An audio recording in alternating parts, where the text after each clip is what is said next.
Namaste. Welcome to the digital channel of Dr.S.D.Vartak Vidyalaya, popularly known as Janasamanyanchi Sarvamanya Shala. Today we are going to study about useful and harmful microbes from Standard 9th, Subject Science 2. Useful and harmful microbes. You are familiar with different types of microbes which are all around us but cannot be seen with our eyes. In what way are they related to our everyday life? Let's see. Microbes. The organisms which are very small in size are called as microbes.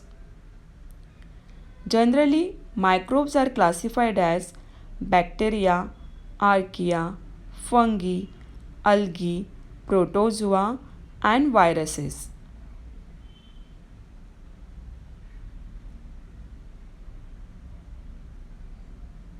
Useful and harmful microorganisms. The microorganisms which are not harmful and beneficial for humans and nature are called as useful microorganisms.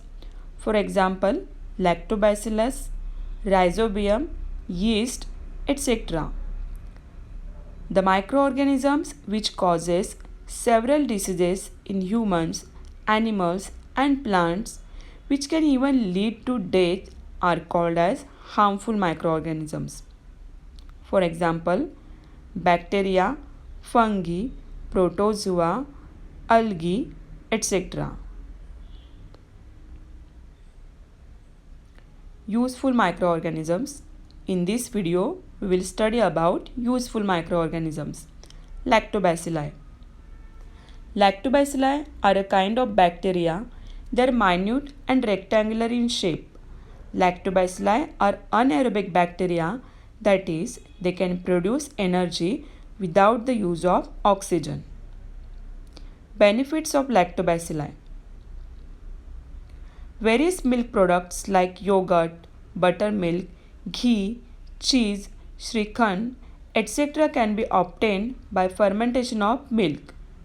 Lactobacilli fermentation is useful for large-scale production of cider, cocoa, pickles of vegetables, etc.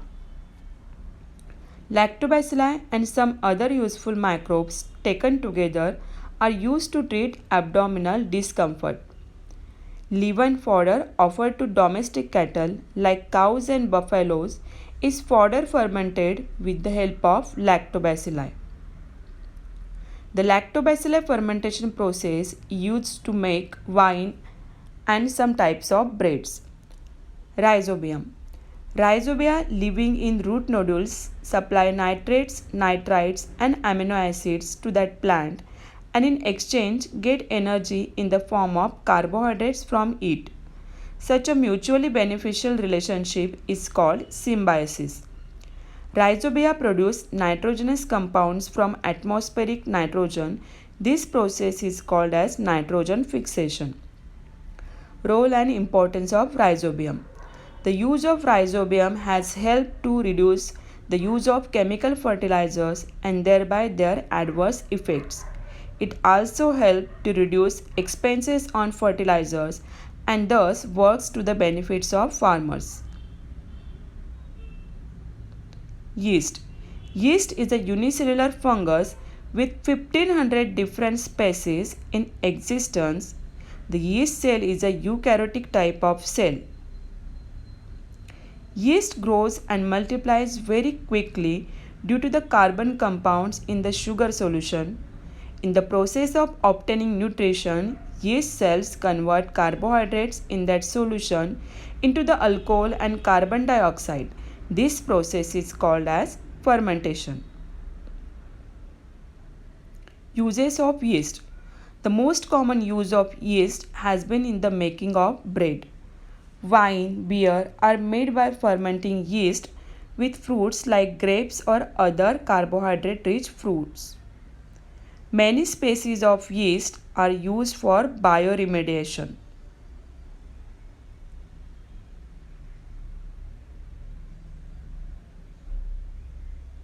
Thank you. Please like and subscribe the channel.